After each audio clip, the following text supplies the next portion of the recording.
지난 주일에 증인의 생애 삶에 대해서 우리가 생각해 봤습니다. 같은 본문으로 지금 몇 번 나누고 있는데요. 말씀을 요약하자면 너희가 몇 날이 못해서 성령을 받을 것이다 라고 예수님께서 말씀하시니까 제자들이 했던 질문, 그러면 이스라엘 나라를 회복하시는 건 이때입니까? 라는 자기들이 가지고 있는 메시아관 그리고 구약식의 어떤 종말에 대한 생각을 가지고 이런 질문을 했던 것이죠. 그때 예수님께서 때와 시기는 너희가 알 바 아니다. 아버지께 속한 것이니까 너희들은 증인이 되라라고 이렇게 말씀하셨습니다. 그래서 증인이 되라라고 말씀하실 때 증인이 해야 되는 것은 다른 걸 증거하는 게 아니라 예수 그리스도의 십자가의 죽으심과 그 부활하심, 그 대속의 제물로 돌아가신 그 예수님께서 우리의 구원자가 되신다는 것, 그것을 주님 오실 때까지 증거하는 일이 바로 증인이 해야 되는 일입니다. 이를 위해서 성령을 보내신 것이고 성령과 그 능력이 그 당시 사도들로 하여금 증인의 사명을 감당하도록 하신 거죠. 그 사도들이 전했던 복음이 하나님의 계획 속에서 전 세계에 퍼져나갔고 오늘날까지 우리가 그 복음을 듣고 예수를 믿게 된 것입니다.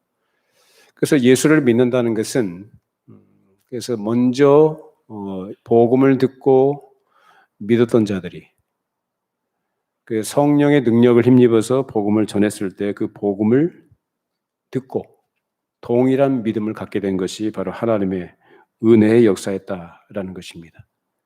그래서 오늘은 예수님께서 이 말씀하신 증인이 되라라고 하신 말씀을 좀 더 우리가 어떻게 해야 되는가 그런 부분들을 마태복음 28장과 연결해서 함께 나누도록 하겠습니다. 자, 마태복음 28장 16절에서 20절까지 읽어보십시다. 11 제자가 갈릴리에 가서 예수께서 지시하신 산에 이르러 예수를 배웠고 경배하나 아직도 의심하는 사람들이 있더라. 예수께서 나와 말씀하여 이르시되 하늘과 땅의 모든 권세를 내게 주셨으니 그러므로 너희는 가서 모든 민족을 제자로 삼아 아버지와 아들과 성령의 이름으로 세례를 베풀고 내가 너희에게 분부한 모든 것을 가르쳐 지키게 하라. 볼지어다 내가 세상 끝날까지 너희와 항상 함께 있으리라 하시니라. 자, 이것을 우리는 지상명령이라 그렇게 얘기합니다. 예수님의 지상명령, 이것은 최고의 절대적인 명령이라 반드시 지켜야 되는 것을 지상명령이라 이렇게 얘기하는데 여기에서 세 가지를 말씀하셨죠. 첫 번째는 모든 민족을 제자로 삼으라는 거예요. 두 번째는 세례를 베풀라는 것이고 세 번째는 가르쳐 지키게 하라. 이 부분까지 지상명령이라 말씀하는데 예수님께서 하늘로 승천하시면서 마지막으로 제자들에게 당부하셨던 것입니다. 너희들이 예수를 믿고 구원을 받아라. 그걸로 끝나는 게 아니고 구원받은 자들에게 즉 하나님께서 맡겨진 사명을 감당하도록 명령하신 것입니다. 자, 그런데 이 말씀이 지상명령 그러면 전도 어떤 선교라는 측면에서 이해를 하고 접근합니다만은 그런 좁은 힘의 말씀이 아니라 총체적인 하나님 나라의 확장들 그리고 하나님 나라의 어떤 증거들을 나타내라라는 말씀으로 이해를 해야 됩니다. 그래서 내가 살고 있는 가정, 또 내가 관계를 가지고 있는 이웃들과의 관계, 그리고 좀 더 나아가면 나를 미워하고 내가 미워할 수밖에 없는 그 원수된 자들까지도, 즉 적대적인 관계를 뛰어넘어서서 그래서 주님께서 보여주신 그 섬김의 자세를 가지고 그들에게 베풀라는 그런 의미의 말씀으로 이해를 해야 됩니다. 자, 이것이 기독교 신앙, 즉 세상에서 말하는 교회가 가지고 있는 그 예수를 믿는 신자들만이 할 수 있는 것인데 세상에서 도덕적으로나 윤리적으로는 뭐 선한 일, 좋은 일, 또 이웃을 사랑하는 거 다 좋게 얘기합니다만은 너희가 너희를 사랑하는 자를 사랑하는 것, 너희를 선대하는 자들에게 선대하는 것, 이건 누구나 다 하는 거라는 거예요. 근데 우리에게 말씀하신 것은 그런 차원의 문제뿐만 아니라 적대적인 관계, 그것까지 하랍니다. 그러니까 누가 할 수 있냐? 그러니까 세상 사람들은 못한다는 거죠. 성령으로 거듭난 하나님의 백성들. 그래서 그 성령의 능력이라는 것, 능력을 행사하는 그런 것이 아니고 인간적인 모든 것, 혈과 육신, 그리고 자기중심적인 이기적인 그런 성향들, 그리고 죄와 악한 습성들, 이런 것까지 다 뛰어넘어서 이겨나가도록 되어 있는 이런 싸움을 싸워나가는 것. 그것이 구체적인 우리의 생활 속에서 총체적인 모습으로 나타나야 한다는 겁니다. 그것이 성경에 가르치는 예수를 믿는 하나님의 백성들. 그런 사람들은 어떤 사람들이냐? 그러니까 종교심을 가지고 어떤 신앙생활을 하는 것이 아니고, 그래서 말씀으로 거듭난 사람들. 그래서 말씀으로 거듭난 사람은 자기가 말씀으로 거듭난 걸 알기 때문에 어떤 것을 가장 귀하게 여기느냐? 그 무엇보다도 말씀을 가장 귀하게 여겨요. 하나님의 말씀을 가장 귀한 생명과 같이 여기고, 그래서 그 말씀으로 내가 거듭난 것, 그 말씀으로 내가 생명을 얻은 것을 알기 때문에 그 말씀을 전하고 그 말씀의 증인 노릇을 하면서 살아가는 것이 바로 예수를 믿는 신자들이 갖고 있는 특권이기도 하고 영광인 것입니다. 그렇기 때문에 내가 알고 있고 내가 고백하고 있고 내가 그렇게 살아가고 있는 것, 그것을 전하는 것이 바로 증인 노릇을 하는 것이고 내가 제자로 사는 것이고 또 나 같은 사람을 또한 만들어내는 것, 만드시는 것은 하나님께서 만드시지만 그 통로 역할을 하는 것, 어떤 샘플로 보여줄 수 있는 것, 그런 것들은 또 내가 해야 된단 말이에요. 사람이 온 천하를 얻고도 세상에서 온갖 좋은 것들 다 얻고 성취를 이룬다 할지라도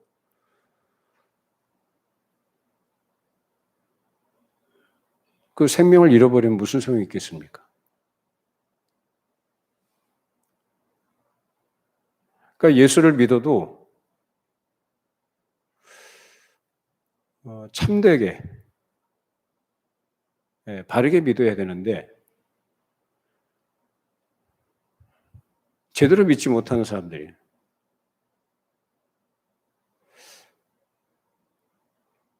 그 제대로 믿지 못하니까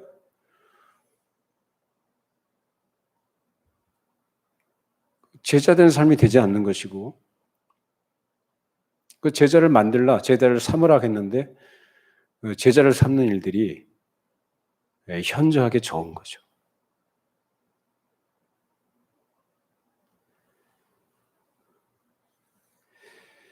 그래서 증인이라는 것은 제자로 사는 것이고 또 제자를 삼아야 하는 일들을 총체적으로 말하는 것입니다. 그것을 마태복음에서 말씀하고 있어요. 그 증거를 어떻게 해야 되느냐? 하늘과 땅의 모든 권세를 가지신 분으로서 우리에게 명하실 때 그 명하시는 그분의 위임을 받은 사람, 그 하늘과 땅의 권세를 가지신 분이 위임을 하신 그 위임을 받은 사람이 누구냐? 바로 성령을 받은 사람들이다. 그래서 성령을 받는다는 것은 바로 거듭나는 것이고 예수 믿는 거예요.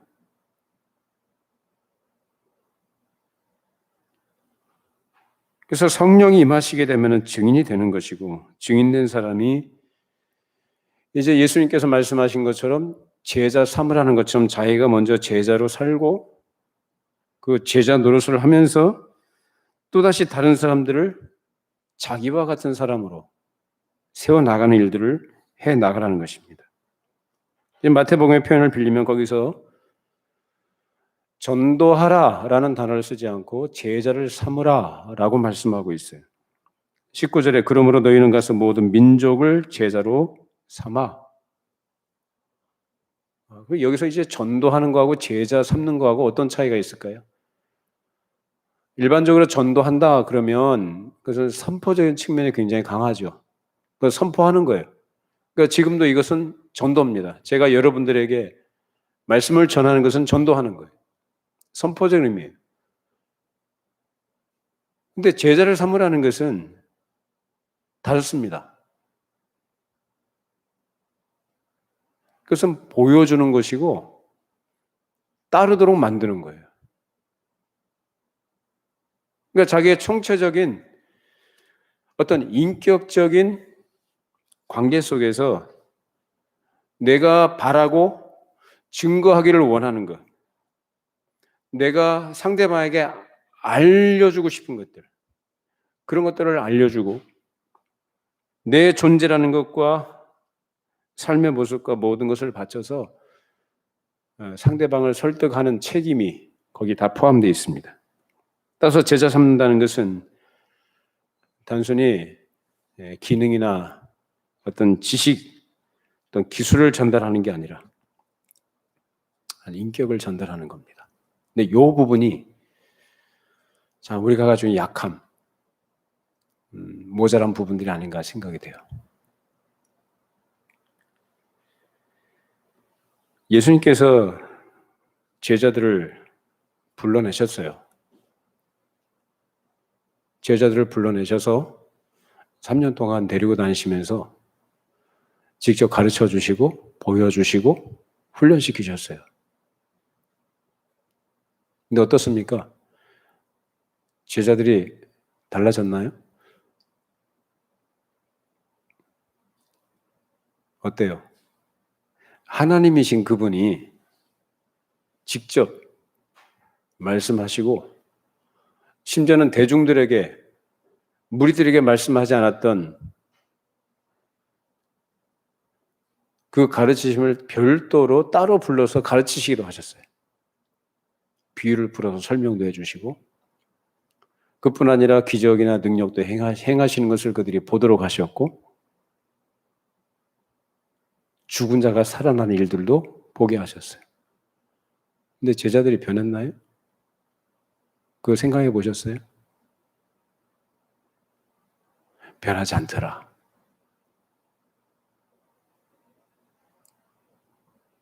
참 이걸 보면 이 사람이라는 것이 얼마나 단단한 존재인가, 얼마나 모질고 얼마나 대책이 없는 존재인가 라는 걸 생각해 볼 수가 있어요. 근데 이 사람들이 언제 달라지죠? 사람이 좋은 교훈을 듣고 기적을 경험하고 죽은 자가 살아나는 걸 봐도 안 달라진다고요. 안 달라져요. 결국 어떻게 달라지느냐? 결국 예수님께서 이 땅에 오신 목적을 따라서 십자가에서 죽으시고요. 부활하신 이후에 그리고 그 모든 것들을 다시 요약을 해서 가르쳐 주시고 성령이 그들에게 임하셨을 때 그 완전히 180도 달라져 버립니다.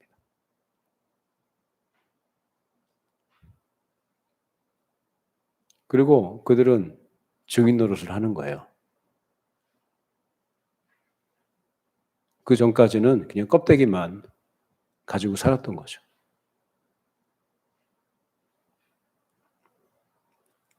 결국 제자들이 그렇게 변화된 것을 통해서 누가 드러나느냐? 베드로가 어떻더라?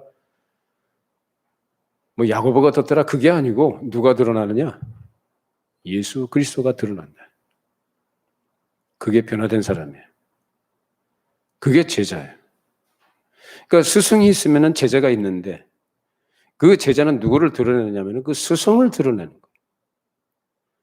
그래서 제자에게서 누구의 모습이 드러나요? 스승의 모습이 드러나도록 되어 있다. 이것이 바로 제자를 삼으라는 말씀인데 오늘날 우리 신앙생활에 있어서 가장 어려운 문제가 이 문제가 아닌가 싶어요. 전도도 나름대로 하고 뭐 선교도 하고 많이 합니다. 봉사도 하고. 그런데 이런 제자 노릇을 하는 것, 제자 삼는 일들이 많이 사라진 것을 우리가 보게 됩니다. 우리 한국교회 제자 훈련에 참 큰 일을 하셨던 분이 계셨죠. 이제 돌아가셨습니다만은 한국교회 많이 그것이 확산이 됐어요. 뭐 좋은 측면에서 생각할 수 있는 부분도 있고요. 뭐 훈련이라는 측면에서. 근데 이건 있어요. 사람이 훈련으로 변하는 게 아니다.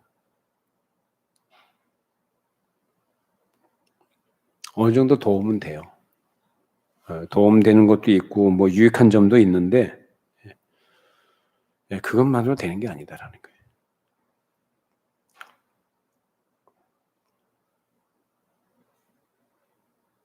결국 성령께서 그 사람을 깨우쳐 주셔야 돼요. 역사하셔야 되고 그 사람을 바꿔주셔야 돼요. 그것이 가장 중요한 것이고 본질적인 부분이에요.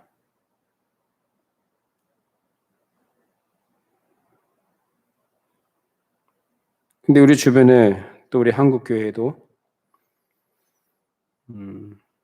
뭐 전도하는 것도 그렇습니다만은 예전 같지도 않죠. 요새 분위기는. 증인 노릇을 하라, 제자 삼는 일, 이런 일들을 참 찾아보기가 어렵습니다. 그래서 디도서 1장에 보면은 교회가 필요로 하는 부분들이 뭐냐? 제자 삼는다는 것이 무엇이냐? 그런 것들을 가르쳐주고 있습니다. 디도서 1장 5절로 9절 말씀 읽어보십시다. 내가 너를 그레데에 남겨둔 이유는 남은 일을 정리하고 내가 명한 대로 각성의 장로들을 세우게 하려 함이니 책망할 것이 없고 한 아내의 남편이며 방탕하다는 비난을 받거나 불순종하는 일이 없는 믿는 자녀를 둔 자라야 할지라. 감독은 하나님의 청지기로서 책망할 것이 없고 제 고집대로 하지 아니하며 급히 분내지 아니하며 술을 즐기지 아니하며 구타하지 아니하며 더러운 이득을 탐하지 아니하며 오직 나그네를 대접하며 선행을 좋아하며 신중하며 의로우며 거룩하며 절제하며 미쁜 말씀의 가르침을 그대로 지켜야 하리니 이는 능히 바른 교훈으로 권면하고 거슬러 말하는 자들을 책망하게 하려 함이라. 자, 사도 바울이 이 디도를 그레데에 남겨둔 이유, 장로들을 세우기 위함이다라고 합니다. 이 장로들을 세우는 이유는 그들로 하여금 생명의 진리의 말씀, 그 신앙의 내용들을 지키게 하는 데 있다라고 합니다. 여기서 말하는 장로는 물론 이제 오늘날 말하는 그런 시모 장로를 말하는 게 아니고 오늘날식으로 얘기하면 목사를 얘기합니다. 목회자, 사역자를 얘기해요. 그래서 장로는 어떤 사람이 세워져야 되느냐? 성령이 충만하고 신앙에 좋아야 된다. 이런 걸 지금 말하지 않고 아주 실제적인 표현을 쓰는데 그것이 6절 말씀에 책망할 것이 없고 하나 아내의 남편이며 방탕하다는 비난을 받거나 불순종한 일이 없는 믿는 자녀를 둔 자라야 할지라. 그리고 9절에 미쁜 말씀의 가르침을 그대로 지켜야 한다라고 얘기합니다. 결국 그 사람의 됨됨이 신자됨, 그리스도인, 성도됨 그것이 어디서부터요? 가정에서부터. 그리고 가정에서부터 시작된 것이 이제 다른 사람에 대한 관계 속에서 그 증거들로 나타나야 되는데 그 증거들이 어떻게 나타나는 거냐? 가정에서부터 시작된 것이. 그래서 신앙인은 자기가 가장 가치 있게 여기는 것, 가장 귀하게 여기는 것, 가장 생명과 같이 여기는 것을 자기 스스로가 지켜내고 그것을 다른 사람들에게도 증거하는 사람인 것입니다. 그 중에 가장 중요한 것이 가정에서 자기 자녀들에게 그것을 가르쳐 주는 거예요. 그러면 그건 뭐 목사님에게만 해당되는 거 아닙니까? 아니죠.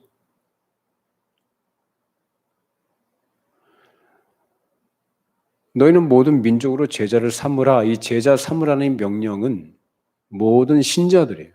모든 성도들에게 해당되는 내용이고, 마찬가지로 이 디도서 말씀도 특별히 물론 장로를 지칭하긴 합니다만은 뭐 장로만 그러냐? 예수 믿는 신자들 모두가 다 해당이 되는 내용이에요. 사람은 가장 자기가 소중하게 가치 있게 여기는 것을 생명처럼 붙들고 생활해 나갑니다. 그리고 그것이 속으로만 갖고 있는 게 아니라 겉으로 드러나게 돼 있어요. 그 사람이 뭘 중요하게 여기고 어떤 것을 가치 있게 여기느냐라는 것입니다. 어떤 사람이 자기가 알고 있는 좋은 것이 있다면 정말 그것을 귀한 것을 여긴다면 그것은 자기만 갖고 있지 않습니다. 다른 사람에게 말하고 싶어 하고 전해주고 싶고 가르쳐주고 싶어 해요. 그렇지 않나요? 우리 부모님들이 자녀들을 그렇게 잘 가르치고 싶어 하는 건 왜 그래요? 학원도 보내고 공부하는데 학업 성장에 필요한 모든 것들을 부모가 다 제공해 주려고 하죠. 왜 그러죠? 뭐 자녀를 사랑하니까 그건 뭐 흔한 얘기고 일반적인 얘기예요. 그걸 가장 가치 있게 여기기 때문에 그래요. 공부를 잘해야 좋은 대학 가고 좋은 대학 나와야 좋은 직장 내지는 길이 열리니까 이런 생각을 그것이 가장 가치 있다고 생각을 하니까 그렇게 하는 거예요. 어떤 사람이 좋은 걸 배웠어요. 이전에 알지 못한 걸 배웠어요. 그래서 이전에 알지 못했던 것에 눈을 뜨고 그 가치를 발견을 하고 그 효과가 어떠한 것인지를 자기가 몸소 경험하니까 그걸 가만히 있지를 못하죠. 이 사람 저 사람 붙들고 얘기하고 근데 그 일에 헌신을 합니다. 그러니까 예수를 믿는 사람들이 자기가 가장 귀하게 여기는 것, 생명과 같이 여기는 것이 무엇인지는 어디서 드러나느냐? 가정에서 드러나요. 먼저 누구한테? 자녀들에게.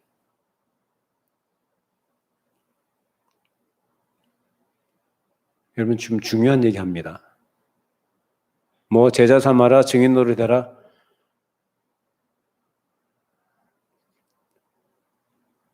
선교와 전도, 훈련시키는 부분들, 이런 부분들은 또 그것을 필요로 하는 상황 속에서 어떤 마땅한 사명을 알고 그렇게 해야 되는 측면들이 강하죠. 그러나 지금 상황에서 우리에게, 여러분들에게 이 말씀은 도대체 어떤 의미가 있고 우리에게 어떻게 하나님께서 말씀하시는가?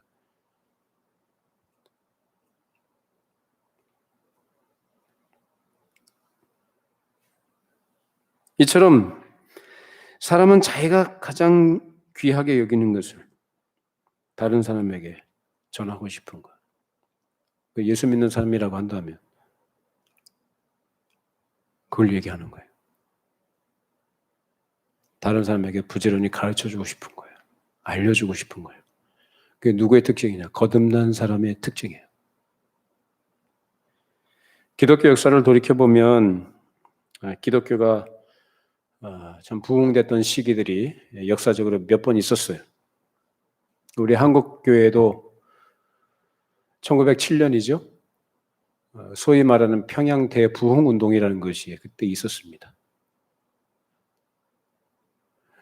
그때 뭐가 유행했냐? 뭐 유행이라는 표현이 좀 그렇습니다만은 선교사들로부터 전해 들었던 그 말씀들, 사경회를 통해서 말씀을 풀어서 전하고 가르쳤던 그 가르침과 함께 성령께서 역사하셔서 뒤집어지는 역사들이 있죠.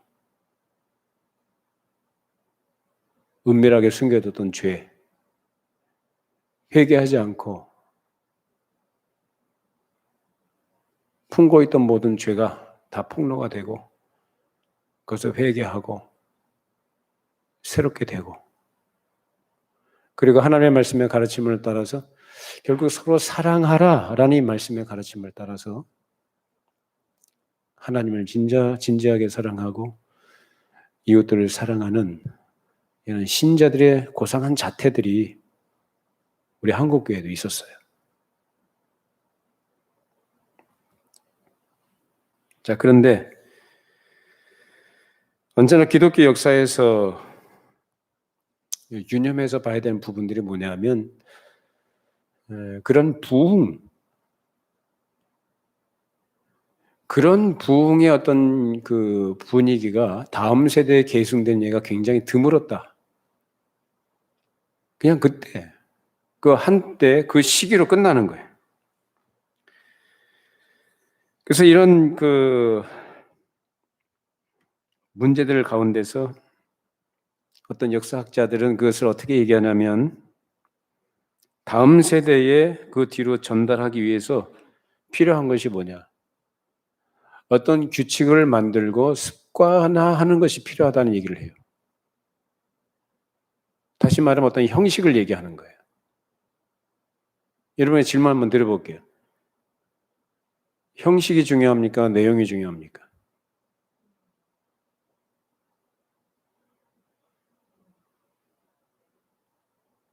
어때요? 형식이 중요해요? 내용이 중요해요? 그러니까 형식주의하고 내용주의라는 게 이게 나오는데 둘 다 중요하죠. 그러니까 형식주의에 빠지게 되면, 형식주의만 강조하게 되면 그야말로 형식주의자, 알맹이는 없고 껍데기만 가지고 있는 기계적 율법주의, 그 유대인들이 그렇죠. 근데 내용만 강조하게 되면 이제 형식을 지켜나가는 그 수준마저도 잊어버립니다. 상실해버려요. 우리는 유대인들의 교육, 뭐 유태인의 교육, 뭐 이런 걸 얘기 많이 합니다만은 그 한국 교회도 지금 많이 퍼졌고 이게 유행해요. 유대인의 뭐 자녀 교육 뭐 이런 얘기 많이 하는데, 수천 년이 지나도록 그들이 흩어져서 사는 그런 방랑하는 생활을 하면서 그들이 신앙을 지켜왔던 그 나름대로, 성경이 말하는 그런 성경적 신앙은 아니지만 그들이 가지고 있는 신앙을 계승하고 유지해왔던 중요한 비결 중에 하나가 뭐냐면 규범, 규칙, 이런 것들을 철저하게 지켰던 거예요. 그래서 그들이 율법주의로 나가서 그것이 문제이지, 그들이 지켜왔었던, 그 몸부림을 쳤던 그런 부분에서 우리가 배워야 할 점이 있다 이거예요.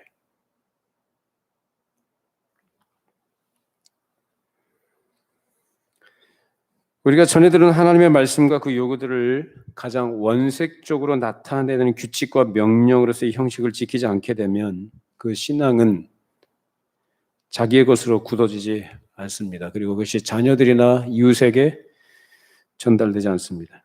그러니까 우리가 힘써야 될 것은, 놓치지 말아야 될 것은 뭐냐? 바로 원색적인 규칙을 지키는 거예요. 예를 들면 주의를 거룩하게 지켜라. 주의를 거룩하게 지킨다는 것에 대해서는 우리는 뭐 요리문답이든지 그동안 주일 성수의 의미에 대해서 우리는 그동안 여러 번 우리 함께 나눴습니다만은, 자, 우리가 흔히 일반적으로 주의를 지킨다, 거룩하게 지킨다는 건 무엇으로 우리가 나타냅니까? 그것을 마음으로요, 행동으로요?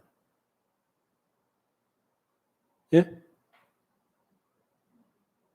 행동으로. 정해진 주일, 정해진 장소, 정해진 시간에 함께 모여서 예배하는 것부터, 그것이 가장 기본적인 것이고 중요한 것이기도 해요. 또 매일 성경을 읽고 기도해야 된다라는 어떤 원칙들,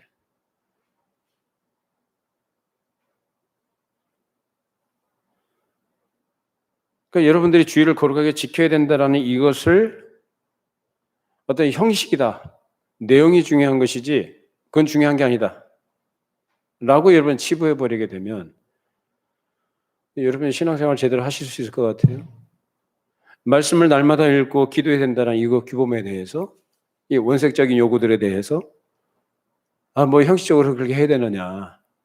내 마음이 중요한 것이지. 여러분 스스로 속이지 마세요.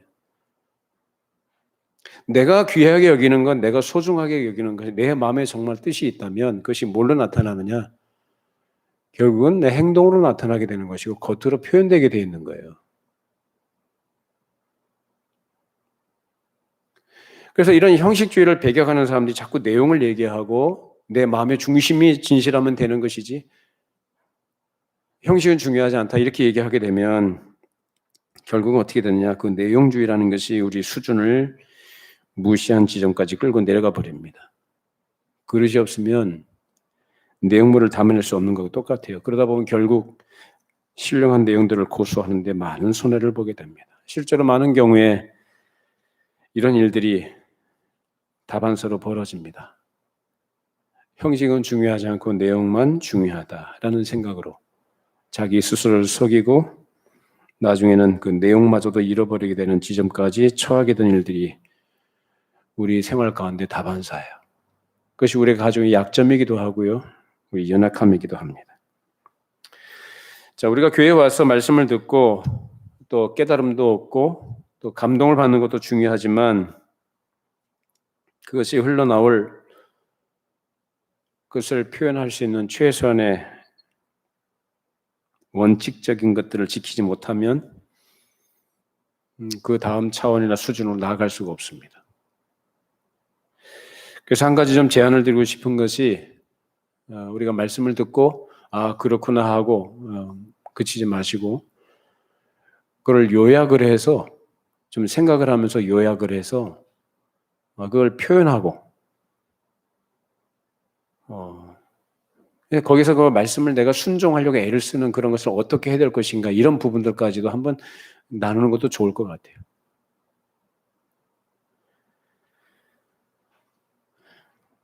우리가 교회를 오래 다니면 다닐수록 익숙해질 수 있고 말씀에도 익숙해집니다. 늘 들었던 말씀이고 들었던 말씀이지만 늘 새롭게 느껴지기도 하지만은 익숙해지는 거예요. 그러니까 말씀에 익숙한 것으로 자기가 괜찮은 것으로 생각할 수가 있는데 그런 익숙함들을 경계해야 돼요. 그래서 교회 생활하면서 봉사에도 익숙하고 성경 말씀도 잘 들어서 익숙한데 거기에서 정작 하나님의 말씀을 우리에게 요구하는 것, 하나님의 사람으로 성장하는 이런 부분들이 약하다는 거예요. 성경은 우리가 가진 내용들을 머리에서 머리로 전달하는 것으로 끝나도록 우리에게 가르치지 않습니다. 말씀을 들을 때 성령께서 깨닫게 하시고 우리를 알게 하시고 그렇게 했다고 한다면 그것을 이제 자신의 생활 가운데 인격적인 노력을 곁들여서 애를 써야 되는 부분들이 필요하다는 것입니다.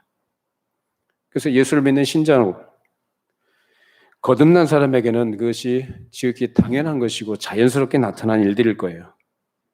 자, 그것을 우리가 어떻게 해야 되느냐? 우리 먼저 가정에서 그렇게 했으면 좋겠습니다. 여러분의 가정이 제1차적인 선교지가 되기를 바랍니다. 여러분의 가정이 하나님의 언약을 계승하는 그런 터가 되기를 바랍니다. 여러분의 가정에서 먼저 하셔야 돼요. 제가 이 부분이 좀 많이 약했어요.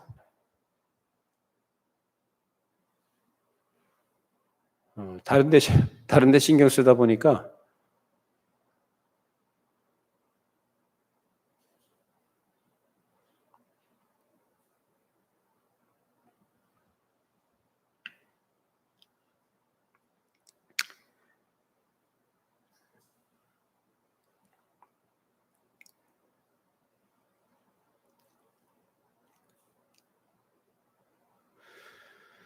책도 읽어서 이런저런 책을 읽어서 아는 건 많고 분별은 되고 어떤 것이 옳고 선하다는 것도 알고 그래서 그걸 가르쳐 주고 싶고 그렇게 하는 것이 목사가 할 일이고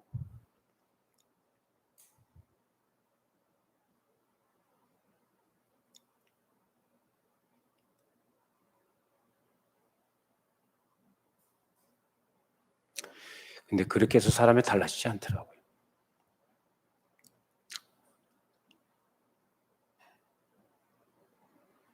죽으라고 이렇게 설교하고 권하고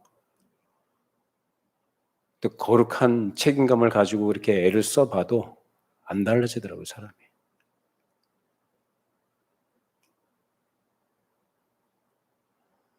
놓쳤던 것이 바로 가정이었어요.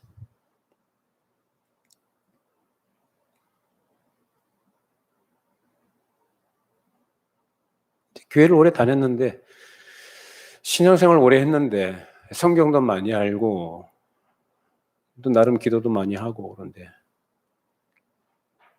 왜 달라지는 게 없어요.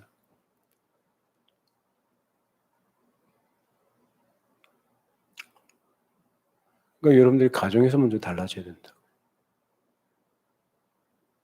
그거 아니면 아니더라고요. 해보니까.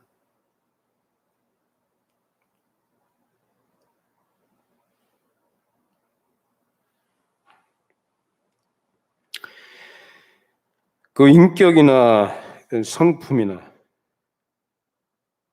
그 생활의 성격이 거듭난 하나님의 사람답게 달라져야 된다는 거예요.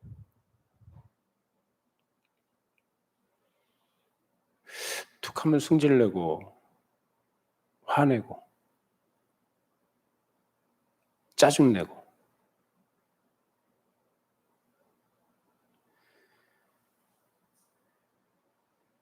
그게 안 좋은 줄 알고 그래서 안 된다는 거 알아요. 누가 화를 내고 싶어서 내고 성질을 내고 싶어서 내는 사람 누가 있어요? 여러분 아침에 일어나면 나 오늘 화를 내야지 하는 사람이 있습니까? 내가 오늘 하나님이 기뻐하지 않는 그런 삶을 살아야지 하는 사람이 있어요? 없어요. 근데 그렇게 된다면 한번 생각을 해봐야 되는 거예요. 내가 왜 그러는지 그 이유를 알아보려고 해야 되고 생각을 해봐야 돼요. 그냥 성질내고 나서 돌이켜서 후회하고 자책하고 회개하고 그걸로 끝내지 말고 왜 그런지 한번 알아봐야 돼요. 자기를 몰라서 그래요. 그리고 아직까지도 이전의 세상적인 가치관 그런 것들이 바뀌지 않았다면 자신의 거듭남의 문제부터 점검을 해봐야 됩니다. 거듭났음에도 불구하고 신앙의 성장과 인격적인 변화가 정말로 미미하다면 그 원인이 무엇인지도 살펴봐야 돼요. 그냥 무조건 믿습니다가 아니라 제자 삼으라니까 열정 가지고 열심히 해요. 그게 아니라고요. 증인 노릇하라고 하니까 예수 그리스도 십자가에 죽으셨고 부활하셨고 나의 생명의 주가 되신다고 고백을 하고 예수님 믿으면 구원받는다. 그게 틀린 건 아닌데 그게 아니더라 그 말이에요. 예수 믿는다고 하는데 증인이라고 한다는데 이제 제자라고 한다는데 어떻게 예수님의 어떤 냄새가 안 나냐? 뭐 글쎄의 향기요? 우리를 글쎄의 편지라고 얘기하고 우리를 그리스도의 향기를 냄새를 나타내는 자라고 그래요. 그게 나와야 된다고 이렇게 나와야 돼요. 그래서 저도 보니까 많이 부족했어요. 많이 약했고.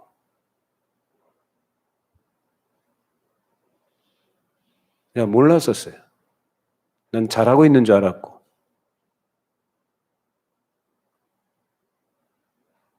내가 옳은 줄 알았어요. 근데 잘하고 있다고 생각을 하고 내가 옳다고 생각하니까 그렇게 생각하는 사람들이 가지고 있는 태도가 어떻게 나오느냐면은 화를 내는 거예요.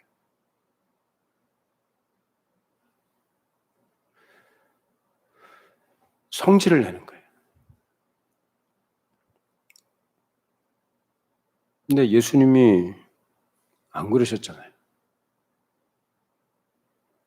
그죠? 베드로가 가장 많은 사랑을 받았는데 3번이나 부인하고 저주까지 퍼부었어요. 그런 베드로에게 예수님께서 화 안 내셨어요. 오히려 찾아와서 다시 그 사랑을 확인하십니다. 회복시켜 주십니다.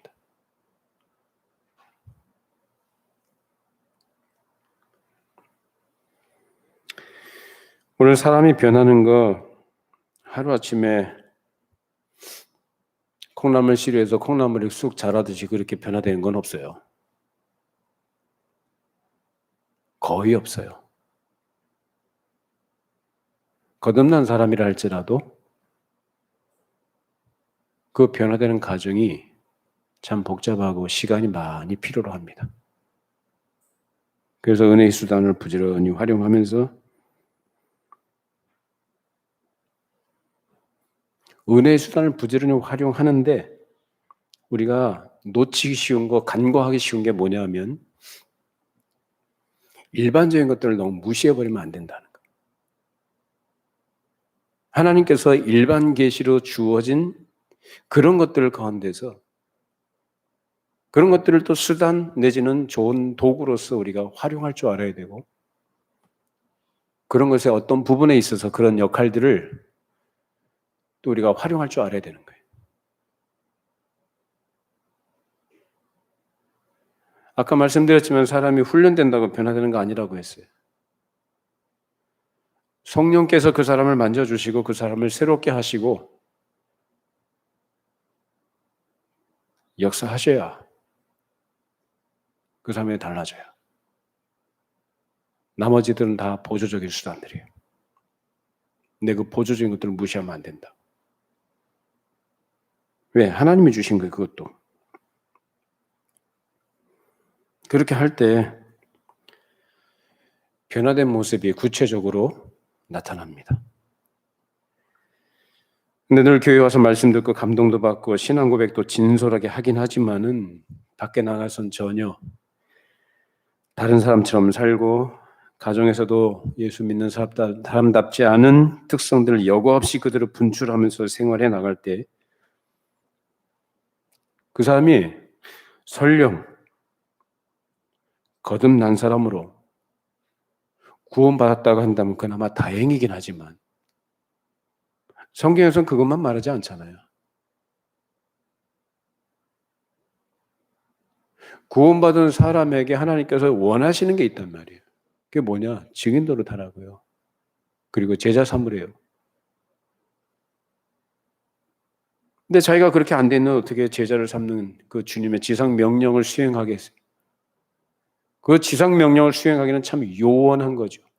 그냥 구원받아서 천국 가는 정도나 자기 삶의 어떤 그러한 하나님의 약속이 이루어진 것을 그것으로 만족하는 수준에서 머물고 만다면 참 가난하죠.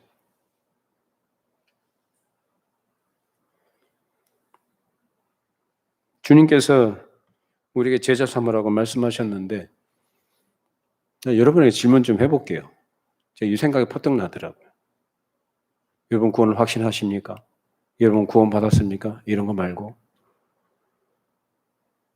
그건 가장 기본적인 전제 아니에요?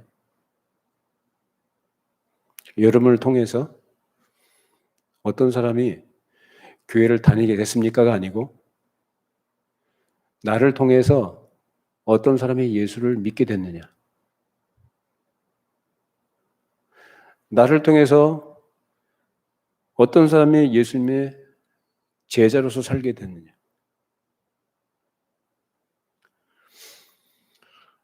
이 질문 앞에 제가 부끄러워서요, 고개를 못 들겠더라고요.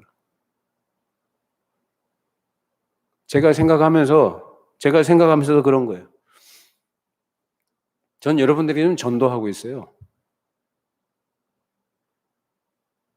근데 이게 아니라 제자를 삼으라고 했는데, 제자는 예수님의 어떠함을 드러내고 어떤 모습을 나타내는 것, 그래야 되는데 과연 내가 그렇게 하고 있나? 어디서부터? 가정에서부터요. 이 부분 우리가 놓치면 안 될 것 같아요. 괜히 말씀 듣고 믿습니다, 아멘 하고 끝나지 마시고, 여러분의 가정에서 여러분의 자녀들에 대해서 먼저 여러분의 자녀를 제자로 삼으시기를 바랍니다. 그 여러분 주변에 여러분이 사랑하는 분들, 여러분들과 좋은 교제를 가지고 계신 분들, 더 나아가서는 더 적대적인 관계 속에 있는 분들까지도 그렇게 하라고 말씀하십니다. 여러분이 거듭난 신자라면 그 요구를 받으셔야 되고 그 요구를 따라가셔야 되고 감당하셔야 됩니다. 자, 에베소서 5장 1절로 4절 읽어보십시다. 그러므로 사랑을 받는 자녀같이 너희는 하나님을 본받는 자가 되고 그리스도께서 너희를 사랑하신 것 같이 너희도 사랑 가운데서 행하라. 그는 우리를 위하여 자신을 버리사 향기로운 제물과 희생 제물로 하나님께 드리셨느니라.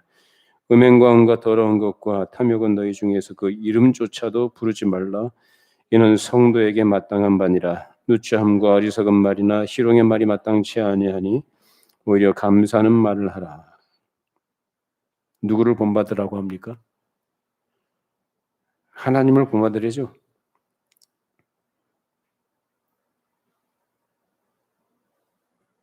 우리를 사랑하신 것처럼 너희도 어디서 행하라고 그래요? 사랑 가운데서 행하래요.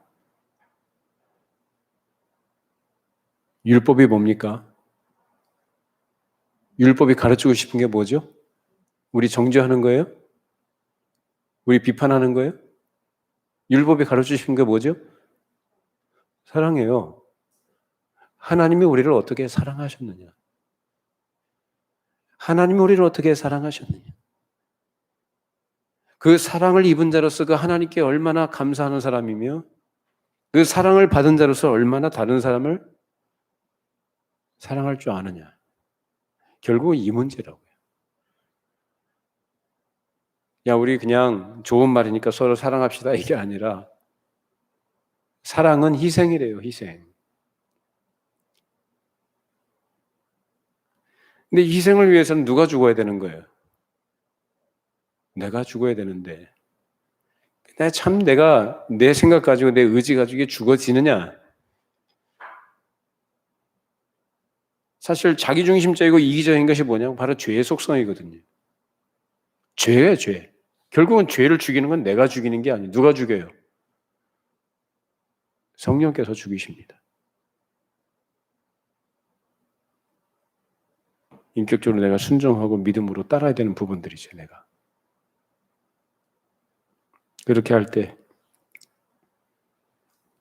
하나님을 본받으라고 말씀하신 것처럼 하나님께서 어떻게 하셨는가 생각하면서 그리스도를 닮아가고 그를 따라가는 사람으로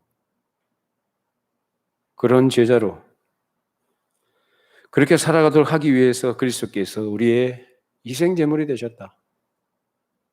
그걸 위해서 죽으셨대요.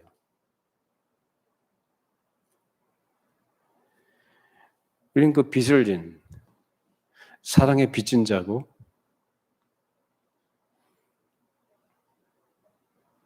그리고 이제 빛의 자녀가 됐다고 얘기해요. 자기밖에 모르는 자기 영광이 최고인 자기가 왕노릇하니 어두운 세상에서 그 모든 사람들 앞에서 그 빛의 자녀로 빛을 비추면서 살도록 하십니다. 그것이 예수님을 닮아가는, 예수님을 따라가는 제자들의 삶이고, 그런 제자의 삶은 어떤 우리 이상, 우리의 기대 그것뿐만이 아니라 그것도 우리를 짓누르는 부담이 아니라 그 자체가 우리에게 기쁨이고 영광이고 행복이며 하나님의 은혜인 것을 우리가 늘 생각하고 감사하고,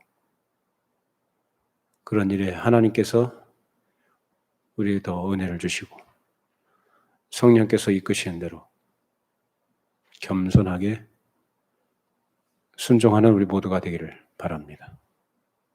기도하십시다. 하나님 아버지, 미천하고 어리석은